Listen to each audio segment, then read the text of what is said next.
Hello everyone, this is Arun Kumar. Welcome to the conceptual GS classes. तो जो हमारी class 10 science की सीरीज चल रही थी उसमें हमने सेकंड चैप्टर पढ़ा था। तो हमारे फर्स्ट लेक्चर में हमने पढ़ा था अम्ल के प्रकार, दुर्बल और प्रबल अम्ल हो चुके थे। तो आज उसे हम वहीं से कंटिन्यू करते हैं। तो इसमें हम आज पढ़ेंगे आगे कंटिन्यू, जिसमें हमें पढ़ना है अम्ल के भौतिक गुण। तो चलिए फिर स्टार्ट करते हैं अम्ल के भौतिक गुण से। तो हमारी जो हेडिंग है वो अम्ल के भौतिक गुण। तो सबसे पहले समझते हैं कि अम्ल के कौन कौन से भौतिक गुण हैं, तो जिन्हें हम पॉइंट वाइज लिख लेते हैं। तो फर्स्ट पॉइंट हमारा हो जाएगा अम्ल अम्ल नीले लिटमस पेपर को लाल कर देते हैं। अम्ल नीले लिटमस पेपर को या लिटमस को लाल कर देते हैं, लाल कर देते हैं। नेक्स्ट हमारा हो जाएगा अम्ल स्वाद में खट्टे होते हैं।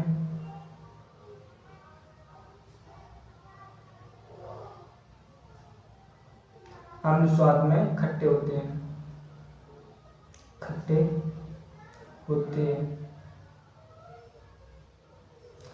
थर्ड हमारा हो जाएगा अम्ल अपने प्रभाव से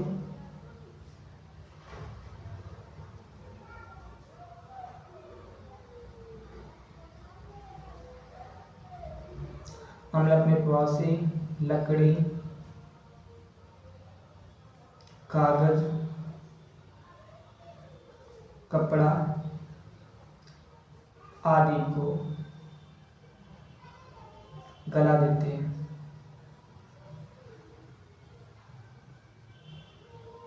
तीन के भौतिक गुण। इससे देखो, समझ में कोई भी चीज समझते हैं तो उसके गुण होते हैं। इसी प्रकार से जैसे अम्ल है तो अम्ल के दो गुण हैं, एक भौतिक गुण और एक रासायनिक गुण। तो भौतिक गुण की बात करते हैं जो हमें दिखते हैं, जैसे कि अम्ल का प्रभाव क्या है। तो अम्ल नीले लिटमस को कैसा करते हैं, लाल कर देता है। दूसरा, स्वाद में खट्टा होता है। और थर्ड पॉइंट था, मतलब ये संक्षारक होते हैं, जिसके जो प्रबल अम्ल होते हैं वो अपने प्रभाव से लकड़ी हो या कपड़ा हो या कागज हो, जिससे वो उसे गला देते हैं। तो ये इनके हो गए क्या, भौतिक गुण। उसके बाद उनकी बात की जाए रासायनिक गुणों की, तो आगे हम समझते हैं अम्ल के रासायनिक गुण। अम्ल के रासायनिक गुण।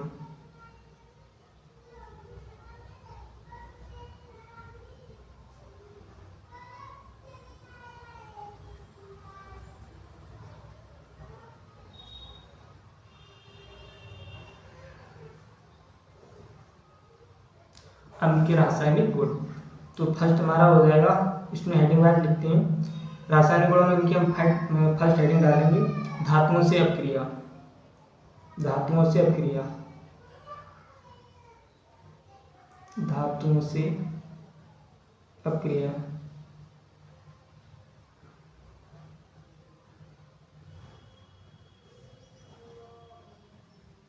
मतलब रासायनिक गुणों में हमें समझना है कि अम्ल जब कोई भी धातु है तो उससे जब अपक्रिया करते हैं तो क्या रिएक्शन होता है, मतलब क्या परिणाम देखने को मिलता है।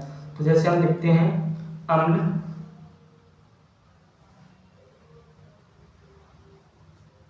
धातुओं, कोष्टक में लिख लेते हैं जैसे Mg हो गया, Zn हो गया या Na हो गया, से अपक्रिया करके अपक्रिया करके हाइड्रोजन गैस उत्पन्न करते हैं। हाइड्रोजन गैस उत्पन्न करते हैं।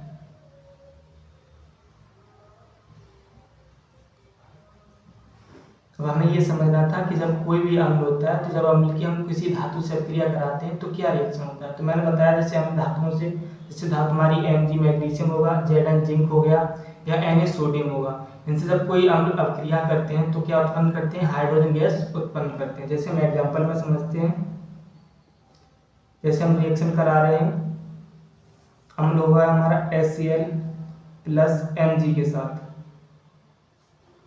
अब जब इसके साथ अपक्रिया कराएंगे तो हमारा क्या निकलेगा, MgCl, और बचा क्या, H निकल जाएगा। आप लोगों को मैंने बताया था H कभी भी सिंगल नहीं लिखा है, H दो अणुओं के साथ लिखा था H2। अब ये बैलेंस नहीं है तो इसे हम बैलेंस कर लेते हैं, तो हमारा होगा 2Cl और तो ये मान कर आ जाएगा MgCl2 और H2।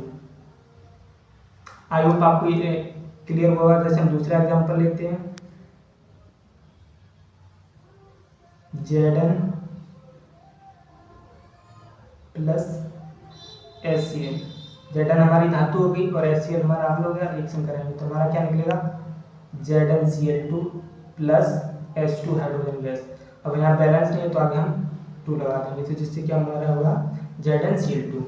आई होप आपको बिल्कुल क्लियर होगा कि हम जब किसी धातु से क्रिया करते हैं तो क्या बनाते हैं, हाइड्रोजन गैस मुक्त करते हैं। तो आपको इतना कंफर्म होगा। दूसरी एग्जाम रिएक्शन समझते हैं।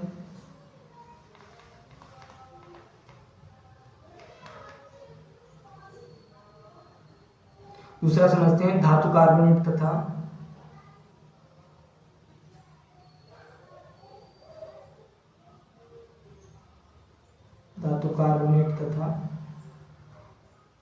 कार्बोनेट हाइड्रोजन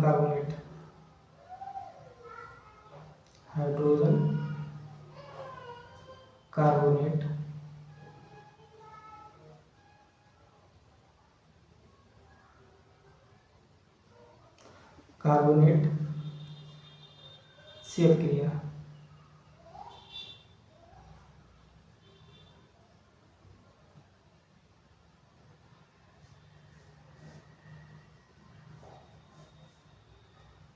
मतलब कोई हम जब धातु कार्बोनेट या हाइड्रोजन कार्बोनेट से क्रिया करते हैं तो क्या बनाते हैं, भैया हम समझते हैं।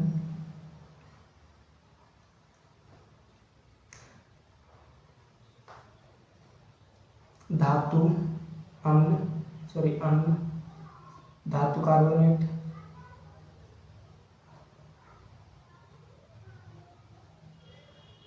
तथा हाइड्रोजन कार्बोनेट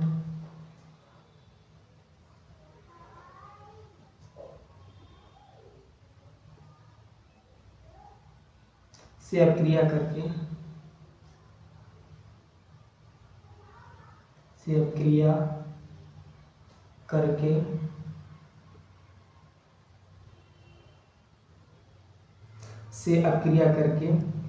CO2 यानी कार्बन डाइऑक्साइड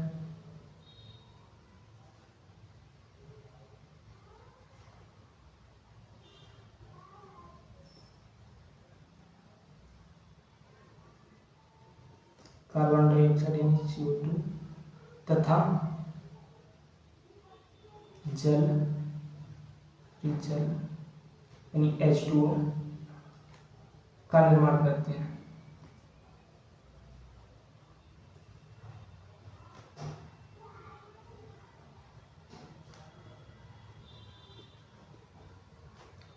मतलब ये जब धातु कार्बोनेट या हाइड्रोजन कार्बोनेट अम्ल के साथ क्रिया करते हैं तो क्या बनाते हैं, कार्बन डाइऑक्साइड गैस निकलती है और जल का निर्माण करते हैं। इसे हम एग्जांपल में समझ लेते हैं। जैसे हम रिएक्शन कराते हैं CaCO3 प्लस हम किसके साथ कराएंगे, HCl के साथ कराते हैं। ये हमारा क्या हो गया, धातु कार्बोनेट। Ca क्या धातु है और CO3 का कार्बोनेट हो जाएगा धातु कार्बोनेट, यानी इसका नाम हो जाएगा कैल्शियम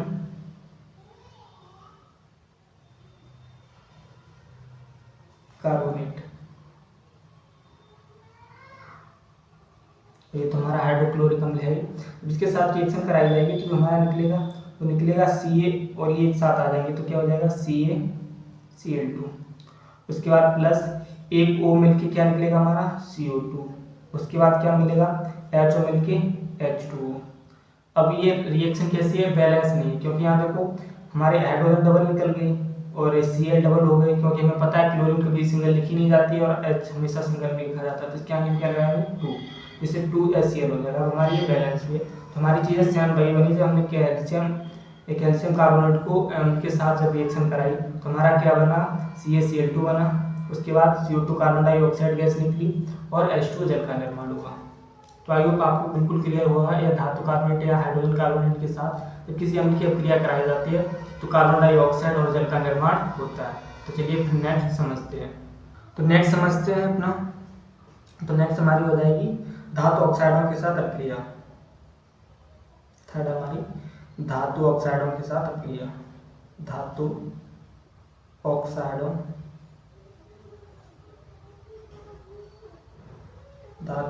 के साथ अभिक्रिया।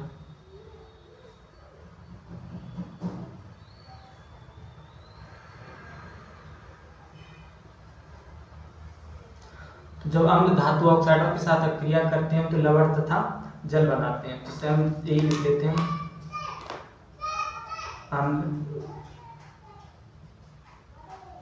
धातु ऑक्साइडों के साथ अभिक्रिया करके, धातु ऑक्साइडों के साथ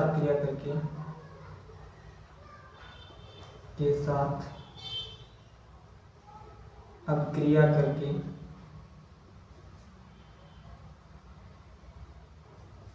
लवण तथा जल बनाते हैं। तो जब धातु अम्ल के साथ धातु ऑक्साइड की अभिक्रिया कराई जाती है तो लवण तथा जल का निर्माण करते हैं। जैसे हम एग्जाम्पल में समझते हैं,